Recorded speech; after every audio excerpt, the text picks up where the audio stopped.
Chai with Chitra.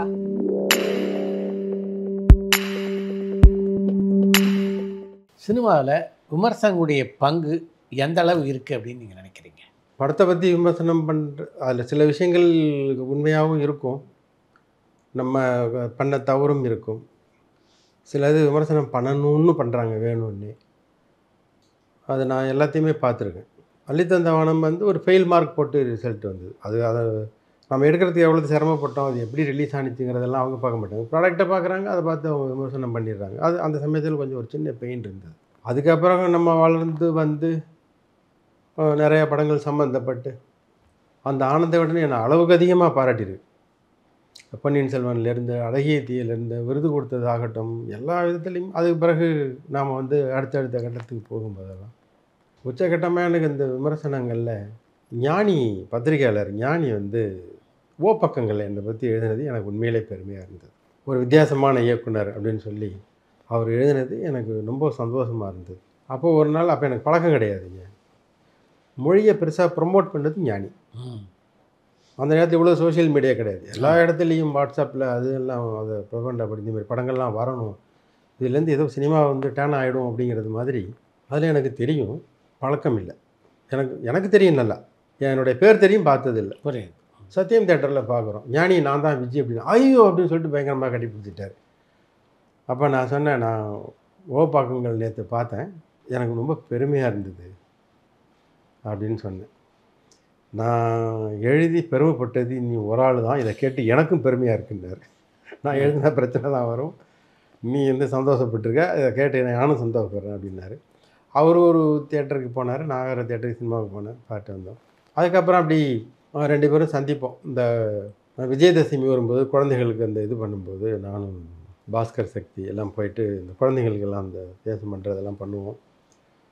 அப்பப்போ அப்படி meet பண்ணுவோம். அப்புறம் உடம்பு சரியில்லாமல் இருந்தப்போ டயாலிசிஸ் பண்ணப்போ பார்க்குறதுக்காக போயிருந்தேன். நிறைய அந்த இதெல்லாம் வாங்கிட்டு போனேன். நான் இது எல்லாத்தையுமே சாப்பிட்ருவேன், ஏன்னா அது அடுத்த இதில் டயாலிசிஸ் பண்ணி எடுத்துருவாங்க, எதையும் மிச்சம் வச்சுருவேன் மட்டும் நினைக்காதீங்க அப்படின்னாரு.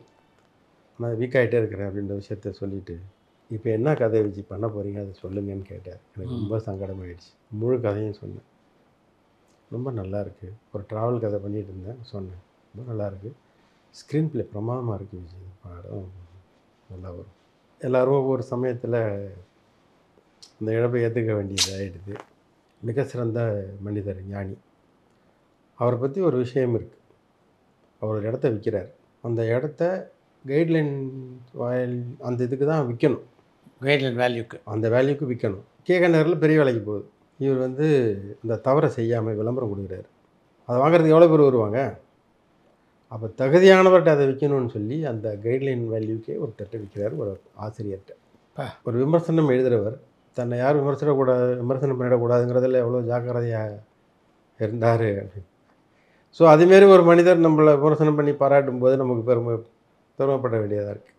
எல்லா பத்திரிகைகளும் என்னை பாராட்டி எழுதியிருக்கு, அதில் எந்த சந்தேகமும் கிடையாது. என்னை கொண்டு போய் நிறைய பேர்ட்ட சேர்த்தது பத்திரிகைகள் தான். இது கூடுதலாக என்னென்னா, இதனால தான் தியேட்டரில் என் டைட்டில் வரும்போது திடீர்னு கை தட்டுவாங்க எல்லோரும்.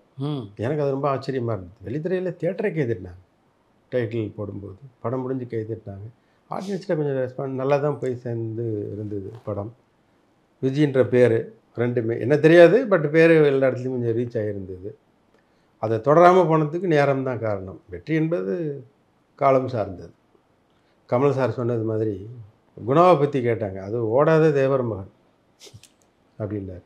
தேவர் மகன் ஓடிய குணா, எவ்வளோ பெரிய அனுபவம் பாருங்க. சூப்பர். அது நீங்கள் வந்து அந்த பெயினை அனுபவிக்காமல் நீங்கள் இப்படியெல்லாம் பேசவே முடியாது. உண்மை. 4 வார்த்தைங்கிறது சாதாரணமான வார்த்தையும் கிடையாது. எவ்வளோ வலி இருக்குது, எவ்வளவு இருக்குது அப்படின்ற ஒரு விஷயம். அதுக்கு அதனுடைய உழைப்பு என்ன கம்மியாக போச்சா? குணா வந்து சூப்பர் டூப்பர் கிட்டே இருந்தது, யாரும் என்னடா இந்த படம்லாம் ஓடுது நான் சொல்ல போகிறேன். வெற்றி என்பது காலம் சார்ந்ததாக இருக்குது. அது நிறைய விஷயங்கள் அதில் வருது. சிவாஜி சார்ட்ட யாரோ இன்டர்வியூ கேட்கும்போது, நீங்கள் உங்களுக்கு எப்போ ரிட்டையர்மெண்ட்டு மாரி எடுத்துப்பீங்க அப்படின்னு சொல்லும்போது, காலைல எந்திரிச்சு 6 மணிக்கு ஷூட்டிங் மேக்கப் போட்டு போக என்றைக்கு முடியலையோ அன்றைக்கி எனக்கு ரிட்டையர்மெண்ட்டு தான் அப்படின்றார். எதில் அவங்களுக்கு மைண்ட் இருக்குது பாருங்கள். அது எனக்கு அது போக முடியல அப்படின்னாக்கா நான் ரிட்டையர்மெண்ட் எடுத்துவேன், அதுக்கு முன்னாடி நான் செத்துருவேன் அப்படின்னு. என்ன ஒரு தொழில் மேலே உள்ள ஒரு பக்தி. இப்படி அந்த சினிமாவை அளவுக்கு அதிகமாக நேசித்தவங்களால தான் இதெல்லாம் பேச முடியும். நீங்கள் ஒரு நல்ல திரைக்கதாசிரியர் ஆகிறதுக்கு யார் காரணம்னு நினைக்கிறீங்க? நிறைய படங்கள் பார்த்து தான் சார். இவங்க நம்மளை மானசீகமாக நம்ம உள்ளுக்குள்ளே அவங்கெல்லாம் ஒரு காலத்தில் இறந்து போக மாட்டாங்க. கே பாலச்சந்தரோ, கேஎஸ் கோபாலகிருஷ்ணனோ, ஸ்ரீதரோ, எப்படின்னா யாருமே இறந்து போகவே மாட்டாங்க. அவங்க தான் உள்ளே இருக்காங்களே, வேறு ரூபத்தில் நம்ம இருக்கிறோம், அவ்வளவுதான். அவங்களுடைய பாதிப்பு இல்லாமல்லாம் படம் பண்ண முடியாது. ஒரு பீரியடில் இங்கே நிறைய அந்த ஹிந்தி சினிமாக்கள்லாம் அப்போ நான் கொஞ்சம் சின்ன பையனாக இருந்தேன். எல்லாம் எல்லா இடத்துலையும் இந்த ஹிந்தி பாட்டு தான் பாடிக்கிட்டே இருக்கும். டீ கடை எல்லாம் அதான் பாடும். படங்களும் பெரிய அளவில் வெற்றி பெற்றது தான். ஆராதனா ஒரு பக்கம், பாபி ஒரு பக்கம். ஸ்ட்ரெயிட் ரிலீஸ் சார் தஞ்சாவூரில். பாம்பே ரிலீஸும் போது தஞ்சாவூர்லேயும் ரிலீஸ் ஆச்சு படங்கள். அது மாதிரி எல்லா இடத்துலையும் அந்தமாரி இருந்த டைமில் தான் இளையராஜான்னு ஒருத்தர் வரார், பாரதி ராஜான்னு ஒருத்தர் வரார். இந்த 2 பேருடைய சாதனையை யாராலையும் முறியடிக்க முடியாது சார். உண்மை. தமிழ் சினிமாவுக்கு ஒரு வரலாறு இருக்குன்னா, நிறையா பேர் இருந்த சமயத்தில் 2 மனிதர்கள் புரட்டி போட்டாங்கன்னா இந்த 2 பேர் தான். மீதி பேருக்கெல்லாம் வேறு ஏதாவது நிறைய வாய்ப்புகள் இருந்திருக்கும். கிராமத்திலேருந்து மொத்தத்தையும் பெரட்டி போட்டது இந்த 2 பேர் தான். பாரதி ராஜா அவருடைய கட்ஸ் யாருக்குமே வராது. கதையை மட்டுமே நம்பி ஒருத்தர் சினிமா எடுப்பார் அப்படின்னு சொன்னால் அவரால் மட்டும்தான் முடிஞ்சுது. அந்த சாதனை அவருக்கு மட்டுமே தான் இருக்குது. அந்த ரெக்கார்டை யாரும் உடைக்கவே முடியாது. அலைகள் ஓய்வதில்லை படமும், மண் வாசனையும், எத்தனை சில்வர் ஜூப்ளி. அது சும்மா எடுத்தாருன்னு மாரி இல்லாமல் எல்லாமே சில்வர் ஜூப்ளி. ஸ்ரீதர் சார் அதுக்கு முன்னாடி பண்ணியிருக்காரு. அதை பெருசாக பண்ணது பாரதி ராஜா, அவங்க தான் பண்ணது. பட் என்ன மாதிரி உள்ளவங்களுக்கு சிந்திக்கிறதுக்கு அதுக்கு அந்த தூண்டுதலாக இருந்தது உணர்வுபூர்வமாக கேஎஸ்ஜி, அறிவுபூர்வமாக பாலச்சந்தர் சார். அதில் எந்த மாற்றமுமே கிடையாது. ஏதோ ஒரு ரூபத்தில் அவங்கெல்லாம் இன்னும் இருக்காங்க. இவங்கெல்லாம் என்னை ஆசீர்வாதம் பண்ணாங்கங்கிறது எனக்கு ஒரு பெருமை. ஒரு படைப்பாளியாக உங்களுடைய மனைவி உங்களை விமர்சிப்பாங்களா? படமே பார்க்க மாட்டாங்க சார். அப்படியா? எங்கள் வீட்டில் யாரும் அவங்க கோயிலுக்கு போவாங்க, சாமி கும்பிடுவாங்க. உங்களுக்காக தான்? ஆமாம். அவங்க எதுவும் பண்ண மாட்டாங்க. அவங்களுக்கு சினிமாவில் ஒரே ஃப்ரெண்டு நாகேஷ் சார் தான். சந்திராமா அப்படின்னு பேசுவார். ஓ, மிஸ்ஸஸ் பேசுவார். அவர் தான் நம்பர் வாங்கி வச்சுட்டு என்னை பற்றி டீட்டெயில் கேட்டுப்பார். அதனால் என்னோடய ஒய்ஃபு சினிமாவில் பேசுனதுனாக்கா நாகேஷ் சார்கிட்ட தான். ஏன் படங்கள்லாம் பார்க்க விரும்பலைன்னு சொல்லியிருக்காங்களா? அது என்னன்னு தெரில. இப்போ என்னோடய பையன் பொண்ணு எல்லாமே ஆனந்தவனில் குடும்பத்தோட ஃபோட்டோ எடுத்து போடுங்கன்னு சொல்லிட்டாங்க. அப்புறம் 36 வயதிலேக்கு பிறகு என்னோடய பையன் முடியாதுன்ட்டான், பாப்பா முடியாதுன்னுடுச்சு, யாருமே வர மாட்டேன்ட்டாங்க. நானே மீடியாவுக்கு வர்றதில்லை. வீட்டில் உள்ளவங்க அதை அவங்க விரும்பலை, வேணாம் அப்படின்ட்டாங்க. அதை என் பையன் சொன்னான், அது ஒரு அன்னெசரி ப்ரெஷர் இருப்பா அதெல்லாம் அப்படின்னு. 4 பேர் தேவையில்லாத விஷயத்தை விட்டுட்டு நீ அவர் பையனா அப்படின்னு சொல்லி அதை பற்றி பேசிக்கிட்டே இருப்பாங்க. காலேஜில் ஸ்கூலில் சொல்லிக்கவே மாட்டாங்க யாரும். நானும் சொல்லவே இல்லை. ரொம்ப நாள் கழிச்சு தான் எல்லாருக்கும் தெரியும். இந்த 36 படம் வரும்போது தான் என் ஃப்ளாட்டில் உள்ளவங்களுக்கு நான் சினிமாவில் இருக்கிறது தெரியும். ஹிண்டு அதில் எல்லாம் போட்டாங்க. அப்போ தான் நம்ம ஃப்ளாட்டில் ஒரு செலிப்ரிட்டி இருக்கிறார் அப்படின்னு சொல்லி கார் பார்க்கில் ஒரு பயங்கர எப்படி நீங்கள் சொல்லாமல் இருந்தீங்க அப்படின்னு சொல்லிட்டு முதல் நாள் போய் 36 படம் பார்த்துட்டு அதை சொன்னாங்க. யூ ஷுட் வாட்ச், இந்த படம் கண்டிப்பாக பாருங்கள் அப்படின்லாம் இவங்க சொன்னாங்க. கண்டிப்பாக பார்க்குறேன் அப்படின்லாம் சொன்னேன். அருமையான படம் விஜய் சார், ஓட்டம் அருமையான படம் அப்படின்லாம் போய் பாருங்கள் அப்படின்னு ஃப்ளாட்டில் எல்லாம் உட்காந்து பேசுகிறாங்க. எல்லோரும் போய் பார்த்துட்டு வந்திருக்காங்க. அப்புறம் அந்த இது வந்த உடனே எல்லோரும் ரொம்ப டென்ஷன் ஆகிட்டாங்க. சொல்லவே இல்லையே நீங்கள், வித்தியாசம் அனுபவம். ஆமாம். அது வரல என்னன்னா நான் பாட்டு ஒரு துண்டை போட்டுட்டு போய் காரு கழுவுன்னு துடைப்பான் வருவேன், எல்லாம் பண்ணுவேன். இது எல்லாம் தெரிஞ்சவொடனே திருப்பி சட்டையெல்லாம் போட்டுக்கிட்டு ஜாக்கிரதையாக போக வேண்டியதாக போச்சு. சம்பள விஷயத்தில் ரொம்ப பிடிவாதமாக இருப்பீங்களோ?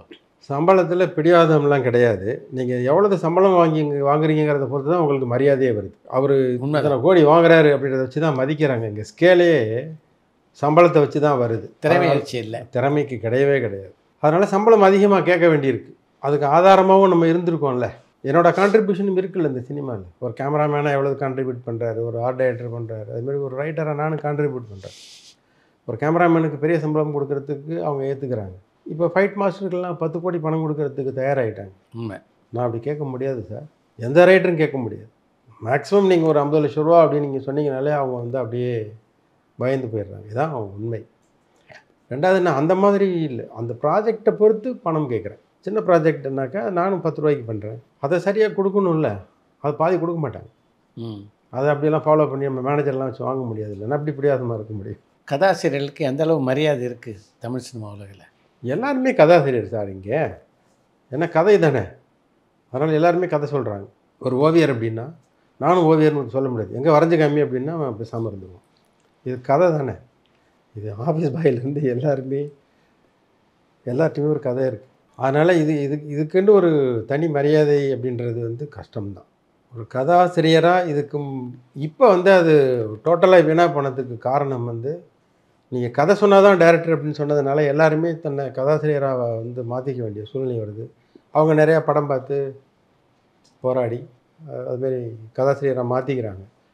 ஒரு நாவல் எடுத்து சினிமா எடுத்தால் நிறையா வெரைட்டியான சிந்தனைகள் கிடைக்கும், வெரைட்டியான சினிமா வரும். நிறைய கதாசிரியர்கள்ட்ட கதை கேட்டு பண்ணுனாக்கா வரும். பணம் கொடுத்தாக்கா இங்கே ஒரு 1000 அசிஸ்டன்ட் டைரக்டர்கிட்ட அருமையான கதை இருக்கும். பணம் கொடுத்தா கொடுப்பாங்க. அதெல்லாம் ஒரு வெறுமனே ஒரு 50,000 அப்படின்னு சொல்கிறதுனால தான் அவங்கெல்லாம் அதை கொடுக்காம வாய்ப்பு கிடைக்கும்ன்ட்டு பண்ணாமல் கூட போயிடுறாங்க. இதுதான் உண்மை. எனக்கு தெரிஞ்சு நிறைய பேர்கிட்ட கதை இருக்குது, கஷ்டப்படுறாங்க. நல்ல சம்பளம் கொடுத்தா கண்டிப்பாக கதை கொடுப்பாங்க, அதை செய்ய மாட்டேங்கிறாங்க.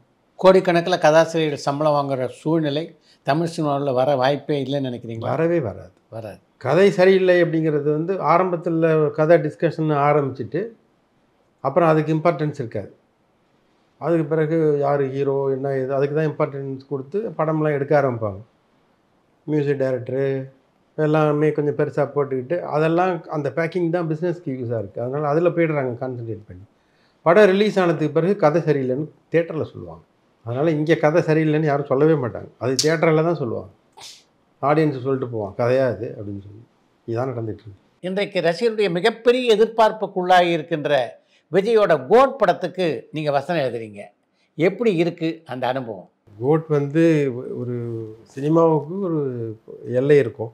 இந்த எல்லை ரொம்ப பெருசாக இருக்குது. விஜய் வந்து ஒரு மிகப்பெரிய உயரத்தில் இருக்கிறார். நான் நிறைய பார்த்துருக்கேன். எம்ஜிஆர் காலத்து படங்கள், சிவாஜி காலத்து படங்கள், அப்போ ஒரு கூட்டம் நிற்கிறது. இப்போ கூட ஒருத்தர் வந்து படிக்காதவன் படம் பார்த்துட்டு வெளில வந்து நின்றுட்டு இருந்தேன். ஒருத்தர் வந்து இந்த படம் எப்படி இருக்குது அப்படின்னு கேட்டேன். அவர் கேட்டார், சுமாராக இருக்குது அப்படின்னு சொன்னேன். அப்போ அந்த டப்பு ஒருத்தர் சட்டையை பிடிச்சிக்கிட்டார், என்ன சுமாராக இருக்குது இல்லையா? அந்தமாரி சிவாஜி ரசிகர்கள்லாம் நம்ம பார்த்துருக்கோம். எம்ஜிஆர் ரசிகர்கள்லாம் சொல்லவே வேண்டாம். ஏதாவது ஒன்று சொன்னால் அந்த உடனே சொல்லுவாங்க, என்ன அவன் சோத்துல என்ன மணலி போட்டார் அவர் அப்படின்லாம் பேசுவாங்க. அந்தமாரியெல்லாம் நம்ம பார்த்துருக்கோம். இந்த ஜென்ரேஷன் அப்படி கிடையாது. இந்த அண்ணா நகரில் அந்த விஆர் மால் பார்க்கறதுக்காக போனேன் நான். என்ன சார் 3 கிலோமீட்டருக்கு 2 வீலர் நிற்கிது. அந்த ரோடெல்லாம் அந்த தேட்டரெல்லாம் போய் அந்த சைடில் உள்ள ரோடு அந்த எண்டு வரல போகுது. கார் விடுறதுக்கெல்லாம் இடம் கிடையாது. இவ்வளோ பயங்கரமாக இருக்குது. விஜய் எங்கேயோ இருக்கார். இப்போ அவங்கள திருப்திப்படுத்துறது அப்படின்றது வந்து கொஞ்சம் கூடுதல் கவனம் எடுத்து தான் பண்ணணும் அப்படின்றதுக்கு எழுதும்போது இந்த ஒரு இது இருந்தது. கவுண்டமணி சார் பேசிகிட்டு இருக்கும்போது ஒரு ஆள் சொன்னார், எல்லாம் இருந்தால் எல்லோரும் பார்ப்பான் அப்படின்னார். எவ்வளோ பெரிய விஷயம் பாருங்கள், எல்லாம் இருந்தால் எல்லோரும் பார்ப்பான் அப்படின்னார். கரெக்ட். நீங்கள் எல்லாமே இருக்கணும் ஒரு படத்தில். பெருசாக ஹிட்டான படத்தை எல்லாம் பார்த்தோம் அப்படின்னா இந்த ஒன் சைடு ஆடியன்ஸ் எல்லாம் வந்து சும்மா ஒரு இதாகுமே வெளியே பெரிய கலெக்ஷனில் போய் அந்த ரெக்கார்டு பிரேக்கிங் அந்த இதெல்லாம் வராது. அதனால் கோட்டு படம் நிறைவாக இருக்கும். ஃபேமிலி இருக்கும், ஃப்ரெண்ட்ஷிப் இருக்கும், ஆக்ஷன் இருக்கும், சாங் எல்லாமே இருக்கும், ஒரு நிறைவாக இருக்கும். வெங்கட் பிரபு எல்லாத்தையுமே ஒரு ஜாலியாக எடுக்கிறவங்க தான். ஆமாம், அதனால் நல்ல என்டர்டெய்னர் தான். அதனால் நிறையா கிளாப்ஸ் வாங்கி படம் ஒரு ஜெகஜோதியாக வரும். அது ரொம்ப பேச முடியாது, நிறையா கையெழுத்து போட்டு கொடுத்துருக்கேன். படத்தை பற்றி எதுவும் பேசக்கூடாதுன்னு. படம் ஹிட் ஆகிடும், சிறப்பான படமாக வரும். படப்பிடிப்பு தளத்தில் என்றைக்காவது விஜயை சந்திச்சிங்களா? ஒரு நாள் தான் போனேன் பூஜைக்கு. நான் தான் சொன்னேன், ஒரு நாள் பூஜைக்கு போனேன், ஒரு நாள் ஷூட்டிங் போது போனேன். அதெல்லாம் பார்த்து அங்கே ஏற்கனவே பிரபுதேவா எல்லாருமே நமக்கு அறிமுகமான நண்பர்கள் தானே, பார்த்துட்டு நான் வந்துட்டேன். நான் பொதுவாக இந்த சினிமா பயணம் உங்களுக்கு எப்படிப்பட்ட நிறைவை தருது? சினிமா தான் சார் என்ன இந்த வளர்ச்சிக்கு காரணம். எனக்கு சினிமா நிறையா பண்ணிடுச்சு. நான் சினிமாவுக்கு ரொம்ப கம்மியாக பண்ணியிருக்கேன், சினிமா எனக்கு நிறையா பண்ணிடுச்சு. குழந்தைகள் நல்லபடியெல்லாம் வளர்ந்துருக்காங்க, நல்ல ஒரு ஃபேமிலி, எல்லாமே எனக்கு ஒரு நிறைவாகவே இருக்குது. நிறையா நண்பர்கள் எல்லாமே. ஜென்ரலாக இப்போ ஒரு அனுபவம் இருக்குது. சினிமாவில் நான் 2 பேரை தான் சந்திக்கிறேன். ஒன்று மேதையாக இருக்காங்க, இல்லைன்னா மாமேதையாக இருக்காங்க. நான் ஒரே ஒரு முட்டாளை கூட சந்திக்கலை இது வரையில் அப்படின்ற மனநிலைக்கு இப்போ நான் வந்துட்டேன். ஆ. அனுபவம் அப்படின்னா எனக்கு ஒரு எக்ஸ்பீரியன்ஸ் இருக்குதுன்னு நீங்கள் நம்பவே முடியாது சினிமாவில். டக்குன்னு இப்போ கிருஷ்ணமூர்த்தின்றவன் ஒரு சின்னதாக மச்சம் ஒரு இதை மட்டும் வச்சுக்கிட்டு இப்போ ஒரு பேரை மாற்றிட்டு தட்சிணாமூர்த்தின்னு வந்துடுவான். நமக்கு அடையாளம் தெரியாது. அந்த காலத்து சினிமா மாதிரி நம்மளை அவ்வளோ கண்ணு மறைச்சிரும். அந்த அளவுக்கும் இருக்காங்க. இதையெல்லாம் மீறி சினிமாவில் சர்வை ஆகிறது ரொம்ப கஷ்டம். காம்படிஷன் வேர்ல்டாக இருக்கிறதுனால தவறான முறையில் எல்லாம் நிறைய பண்ணுறது, அந்த பாலிடிக்ஸ் பண்ணுறது, இது எல்லாமும் அதிகமாக இருக்குது. இது வினோத சித்தம் படத்தில் ஒரு அந்த இதில் நான் சின்னதாக ஒன்று எழுதினேன். ஒருத்தர் பாலிடிக்ஸ் பண்ணி முன்னுக்கு போயிருப்பார், மேனேஜர் ஆகிருப்பார். அப்போ அந்த காலன் வந்து சொல்லுவான், உனக்கு ஒரு மிகப்பெரிய வாழ்க்கையை வச்சுருந்தோம் நாங்கள், நீ தான் பாலிடிக்ஸ் பண்ணி இந்த தரித்திரத்தை பிடிச்சிக்கிட்டேன். மேனேஜரே போதும்னு நீ இந்த தரித்திரத்தை பிடிச்சிக்கிட்ட, இல்லைன்னா உனக்கு ஒரு பெரிய வாழ்க்கை வந்திருக்கும் அப்படின்னு சொல்லி. அதுமாரி இந்த குறுக்க வந்து பாலிடிக்ஸ் பண்ணுறவங்களாம் பெருசாக ஒன்று விட்டுட்டு வேறு ஏதோ ஒன்று பண்ணிட்டு போயிடுறான். நிறைய பேருக்கு அந்த பாதிப்பு வருது. இதை நம்ம பார்த்துக்கிட்டே இருக்கிறோம் எல்லா இடத்துலையுமே. இவங்க எல்லாரோடையுமே நம்ம சிரித்து பேசி பழகி வாழணும். அப்படி வாழ்ந்துட்டோம்னா நமக்கு ஒரு நிறைவு இருக்கும். குறைகள் பார்க்காம கவனிக்காமல் நம்ம பாட்டில் போயிட்டே இருக்கணும். சினிமா நம்மளை விடாது. மனிதர்கள்லாம் கைவிடுவாங்க, என்ன வேணாலும் நடக்கும். சினிமா கைவிடவே விடாது. அதை நம்ம கற்றுக்கிட்டோம் அப்படின்னா, நீ ஒரு பொருளை நேசிச்சின்னா அந்த ஒரு பொருளை உன்னை வெளிப்படுத்தும் அப்படின்னு ஒரு இது சொல்லுவாங்க. அதனால் சினிமாவை நம்ம நேசிச்சுக்கிட்டே இருப்போம், சினிமா நம்மளை வெளிப்படுத்திக்கிட்டே இருக்கும். அடுத்து இந்த துறையில் உங்களுடைய பயணம் எப்படி அமையும்? ஆனால் இப்போ ஒரு படம் டைரக்ட் பண்ணுறதுக்கான இது எல்லாம் ஓகே ஆகி அது வந்து ஒரு டேட்டு மாரி பார்த்துக்கிட்டு இருக்காங்க. தெலுங்கில் பண்ண போகிறேன். தெலுங்குலையா? ஆமாம். ஸ்கிரிப்டு சொல்லிட்டேன். அவங்க வந்து அந்த டேட்டு ட்ரை பண்ணிகிட்டு இருக்காங்க. ஒரு 3-4 பேர் ட்ரை பண்ணுறாங்க. ஏதோ ஒரு டேட் கிடச்சிருச்சுன்னா அது அப்படியே டேக் ஆஃப் ஆகிடும். அதான் இப்போ தான் போயிட்டுருக்கு. மிக்க நன்றி. உங்களுடைய முயற்சி வெற்றி பெற வாழ்த்துக்கள். ரொம்ப நன்றி. இந்த சாய் வித் சித்ரா நிகழ்ச்சி மூலிமா நானும் மறுபடியும் அறிமுகமாகிக்கிறேன். இது வந்து மிகப்பெரிய ரீச், அது எனக்கு தெரியும். சில இதெல்லாம் பார்த்துட்டு சொல்கிறாங்க சாய் வித் சித்ராவில் இது மாதிரி அப்படின்னு சொல்லி ரெஃபர் பண்ணி பேசும்போதே சொல்கிறாங்க. அதனால் பொறுமையாக இடையில எங்கேயுமே நிறுத்திடாம முழுமையாக பாருங்கள். ரொம்ப நன்றி, வாழ்த்துக்கள். பரபரப்பான சினிமா செய்திகள், நட்சத்திரங்களின் பேட்டிகள், சினிமா வரலாறு ஆகியவற்றை பார்க்கவும் படிக்கவும் உங்களுக்கான இணையதளம் tourantalkies.co.